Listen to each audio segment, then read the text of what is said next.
Semua benda di alam semesta itu merindukan Nabi, menyambut Nabi Sallallahu Alaihi Wasallam. Ini salah satu ilmu kewalian yang akan dibawa oleh semua pejuang Imam Mahdi di akhir zaman. Kalau kita bagian mereka, kalau enggak ya mungkin dead duluan Pak. Nggak tahu nanti, semoga aja, siapa tahu ya, siapa tahu kita bagian dari mereka. Semoga, amin ya. Jangan minta mati duluan Pak ya. Tapi kalau takut minta mati duluan aja. Kalau saya nggak mau, saya pengen berjuang. Ya. Kita merindukan masa-masa berjuang dengan Sayyidina Al-Mahdi itu. Ya. Cuma nggak tahu ya nyampe nggak umur apa enggak. Semoga nyampe.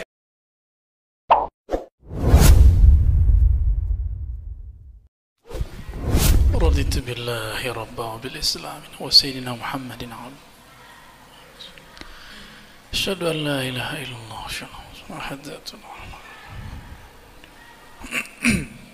Baik, kita lanjutkan ya. Ada satu bagian lagi yang kita disindir oleh Maulana Syekh Ali Jum'ah, betapa kurang pekanya kita. Semua benda di alam semesta itu merindukan Nabi, menyambut Nabi Sallallahu Alaihi Wasallam. Satu kali Nabi jalan-jalan di bebatuan Mekah, bukit-bukit bebatuan Mekah, itu batu-batu ngucapin salam ke Nabi. Nabi Sallallahu Alaihi Wasallam mau buang air kecil di salah satu pelosok Madinah, itu Nabi panggil, ada pohon kurma. Nabi mau buang air kecil, nggak ada toilet, maka Nabi panggil, pohon kurma, tutupin saya. Datang dia Pak, nutupin. Patuhnya mereka menyambut Nabi Sallallahu Alaihi Wasallam. Kita ini yang nggak peka Pak. Dan yang paling mengharukan bagi saya, Nabi Muhammad itu dulu sebelum ada mimbar, itu belum nyandar. Masih ingat nggak kisahnya? Itu ada di Sahih Bukhari, ada di Ahmad, ada di Tirmizi, dan hadisnya sahih. Ini bukan khurafat, ini jelas hadis Sahih Bukhari. Yang orang kalau nggak punya hati nurani nggak akan faham ini makna hadisnya. Tahu hadisnya ya, tapi faham tidak. Ketika dibuatkan oleh sahabat yang berasal dari Rum, karena orang Arab ini peradabannya peradaban syair. Kalau Madinah tambah peradaban pertanian. Orang Rum ada yang bisa mebel. Dibuatkanlah mimbar untuk Nabi. Ketika Nabi naik ke atasnya, terlengah suara tiang tadi yang tempat Nabi bersandar menangis. Hanna ini nangis rindu. Pernah nggak dengar orang rindu nangis? Biasanya perempuan tuh ya. Ya, gimana? Saking halusnya kolbu perempuan itu bisa saking rindunya dia nangis Pak. Maka laki-laki yang bisa merindukan Rasulullah, dia bisa memahami hatinya perempuan. Karena dia bisa merindu kepada Sayyidus Sadat, Sayyidina Muhammad Sallallahu Alaihi Wasallam. Antum bayangkan, itu tiang nangis. Akhirnya Nabi ambil, Nabi pegang, Nabi elus. Kayak gini nih, dielus. Nabi ngomong, tuh, ngomong sama pohon, batang yang udah dianggap mati oleh kelompok ekstrim itu sekarang. Ini kan khurafat besar nih versi mereka Pak.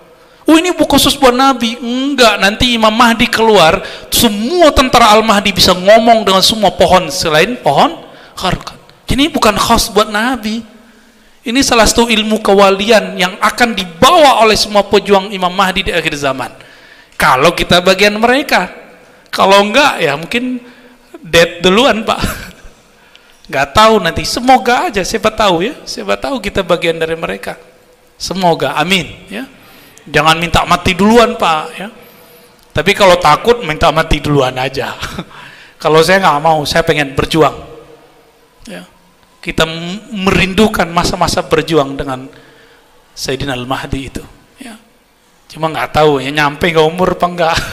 Semoga nyampe. Itu Nabi elus Pak, dielus. Nabi ngomong. Karena Nabi bisa bahasa alam semesta. Ini namanya ilmul mitsaq, seperti disebutkan dalam kitab Khatmul Aulia Imam Tirmizi, Al-Hakim At-Tirmizi. Nabi ngomong, kamu pilih jadi sandaranku di dunia atau menjadi pohon di surga yang akarnya mengambil dari air-air surga. Ternyata di dalam pohon itu ada spirit. Nabi berbicara ke spirit di situ.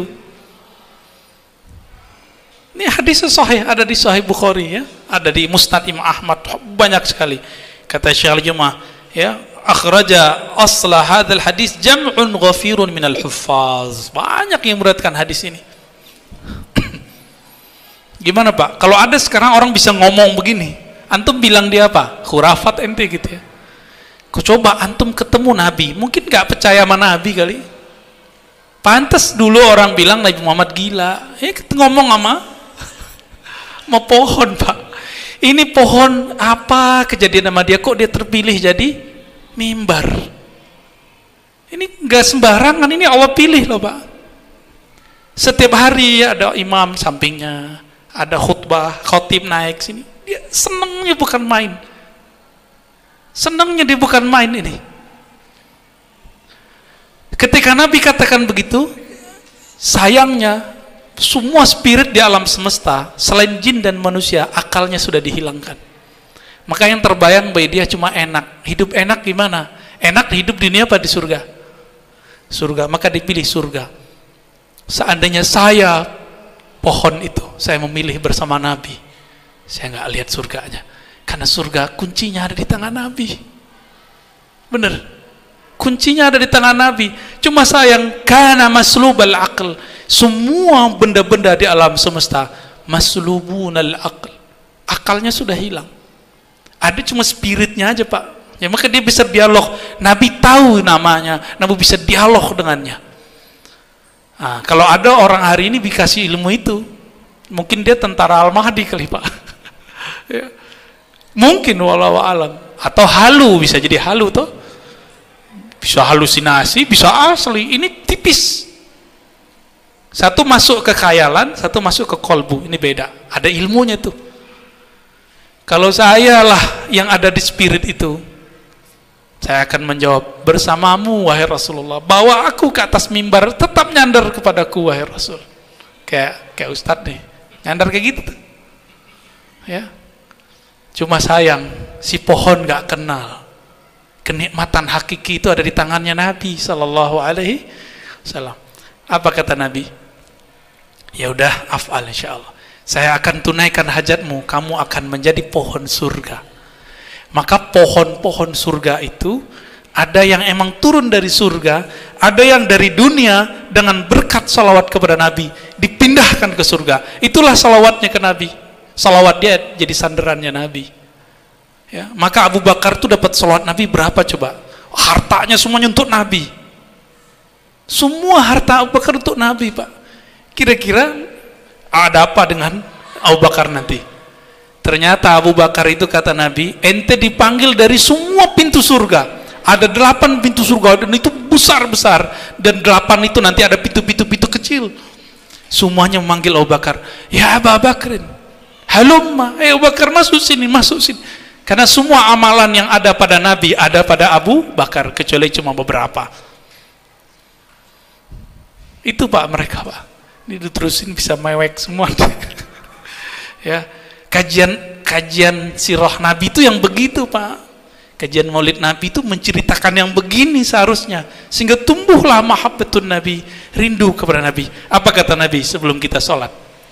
Walladzi nafsi biyadihi, demi zatku yang digenggam olehnya, laulam altazimhu, seandainya aku tidak menanggapinya, la baqiya yahunnu ila qiyamis sa'ah syauqan ilayya, maka orang ini spirit yang dalam ini akan selalu menangis, berteriak, menangis rindu kepadaku ila qiyamis sa'ah, sampai hari kiamat. Siapa di antara kita yang merindukan Nabi seperti itu? Kan gak ada. Makanya setiap kita kalau maulid Nabi sampai di mahal qiyam bisa nangis Pak. Itu yang dimaksud oleh Habibuna Al-Habib Umar bin Hafiz. Jika orang maulidan Nabi sampai mahal qiyam, itu Nabi terasa hadir di kolbunya. Kenapa? Setiap orang mengucapkan salam ke Nabi, Nabi langsung balas nggak? Langsung balas. Berarti Nabi hidup nggak? Syuhada aja hidup, masa Nabi Sayyidus Syuhada tidak hidup? Inilah yang tidak ada pada mereka, bab rindu ini. Mereka nggak punya bab rindu kepada Nabi. Maka Bapak jangan marah-marah amat sama kelompok ini ya, sabar-sabar aja. Emang para perindu ini harus siap dicaci maki, bahkan disebut majnun oleh orang. Laila majnun. Wassallallahu ala Muhammad. Nanti kita teruskan pada salat. Assalamualaikum warahmatullahi wabarakatuh.